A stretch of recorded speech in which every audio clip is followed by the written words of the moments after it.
Hello, my space imperialist friends. Today we're back in Hearts of Iron, playing a mod with lore to rival even the pony mod. A mod in a distant future where monumental achievements have given way to, I guess, strife. But yes, today we play the Warhammer 40k, or more accurately, 30k mod for Hearts of Iron 4, and today we'll be playing as the Achaemenid Empire, an empire that existed quite a while ago from now, a very, very long time ago from the year that the game takes place in. I don't know how they even remember the name of the Achaemenid Empire, but nonetheless, we will play as them and achieve greatness as we unify the world, Terra.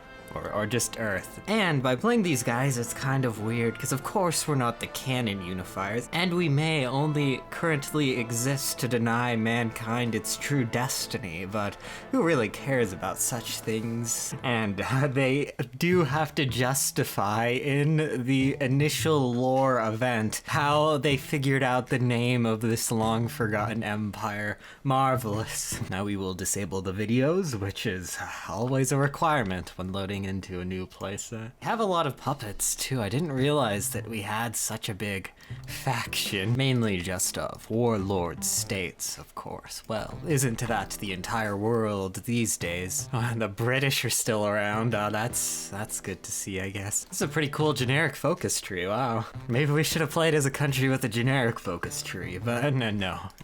This is fine. We'll start producing primitive weapons, primitive, advanced, heavy armor. Yeah, the use of the word primitive is going to confuse me quite a bit, most likely. What we really need to do, though, is find a way to annex all of our puppet states. Centralize the empire. I'm sure it's a possibility. This is a pretty big focus tree. It's not, like, giant, but there's quite a bit here. Also, I do love the fact that HOI4's date can go to 29,000. That's impressive. I didn't think it would get that far. I honestly think, though, don't get me wrong, I'm sure the Imperium is cool, but the Pan-Pacific Empire is the best. I'm happy they got the full faction name in there. That's an impressive wall of text. I can appreciate that. They've really done great work with the city names too. Rome is now Ruoma, and I think it's lower in Italy now. I think it would be like right here or something. I don't know what happened to Rome. London is London, which I think is a superior way to say London. We also have Oceania, just kind of as a giant continent now. Unfortunately, though, this Oceania isn't based on the famous book 1984 by George. They don't even have any references, which is a good thing. We can't be corrupting the very complicated 40k lore with references to 1984. I feel like that would offend some fans of the, I don't even know what you call it at this point, the great wealth of lore of the 40k universe. And the Emperor found a game. Unfortunately, this game wasn't a copy of the popular grand strategy game Imperator Rome. No, it was a game of chess. That's kind of boring. There could have been a lot of better stuff there. I actually re-downloaded Imperator Rome recently. Yeah, I know.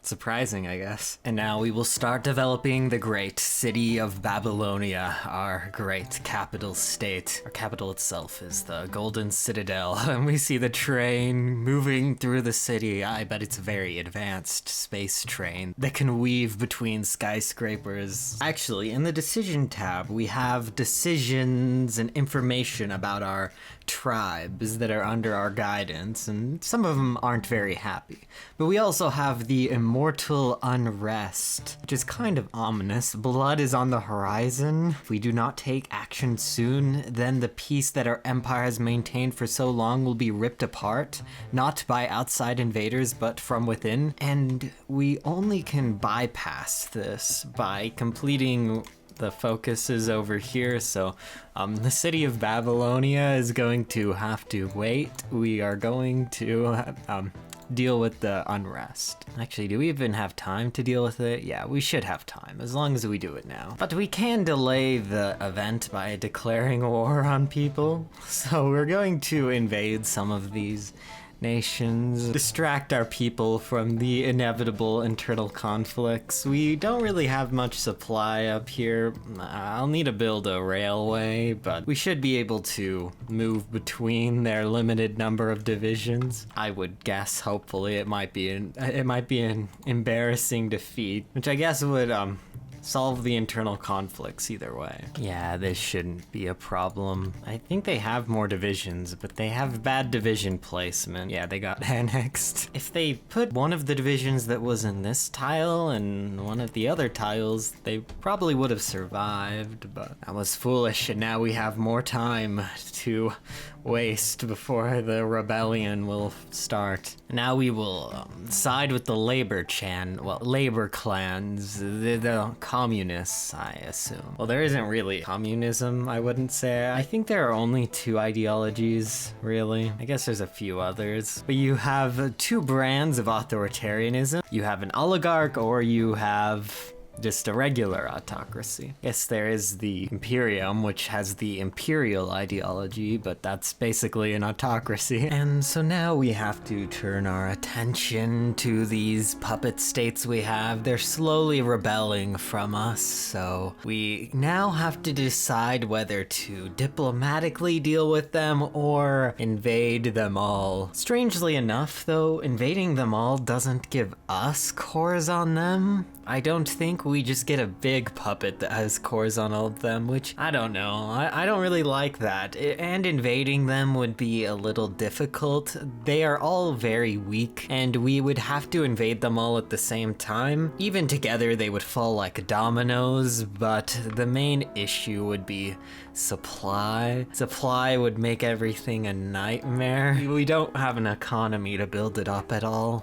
So until we conquer all them, I don't think that we will have any offensive capabilities, so we are going to do the diplomatic route, but we'll get to invading more people soon enough. And so this right here is a massive political power farm, because if someone starts rebelling and then stops rebelling, we get 100 political power. For example, a random country started rebelling for one day and then stopped, and then we got 100 political power for free. And I don't know, I kind of want these guys to rebel because it seems like making everyone happy is impossible, so I'm just gonna make this guy even more angry, and then all the neighbors around him will be more happy. He's already rebelling anyways, so we might as well just give up. We got 200 more political power in a day. Maybe a little excessive. Like, this guy has started and stopped rebelling so many times now, we just get so much free political power.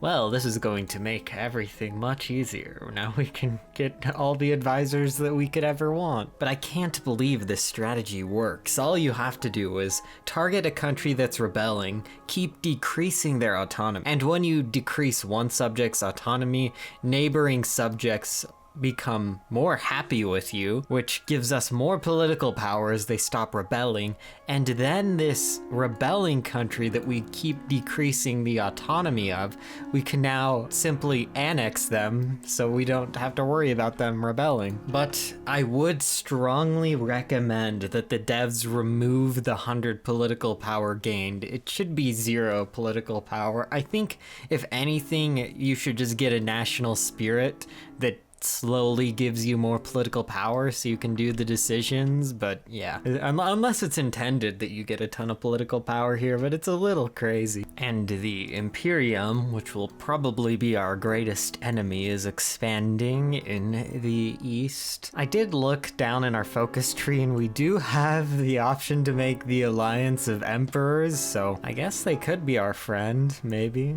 Oh, and the Imperium actually lost. Oh well, so much for ancient being waiting eons to save humanity. Guess it's up to us now. Our good friend Orchimus. I'm sure he has what it takes, and we're gonna do a few quick wars to expand a little bit before we get to the true expansion part of our focus tree. I think now we can still ally with the Puppet Imperium, but I don't know if we want to do that. I assume they're pretty weak. And we're finally going to fight a nation that has divisions for their front line. We're not doing so well in the south, but we should break the north and then eventually break through. It might just take some time. They actually have a really big army. It's kind of crazy. Oh, I didn't even realize we're getting invaded from the other side. And now we will invade Europa. As soon as our focus finished, they were attacking a neighboring country, or maybe being attacked. No, yeah, Europa is the aggressor, so I feel like we are completely justified in this war. Can start justifying against other random people to help clear up border core. Anyways, interesting mod. It's a shame that the other country with the focus tree didn't really amount to much, but it's okay. It was fun, even though a few mechanics were broken. But hey, there's plenty of fun in finding exploits. Anyways, thanks for watching. Let me know if you want to see more of this mod or other mods, and I will see you all next time as that dark day approaches.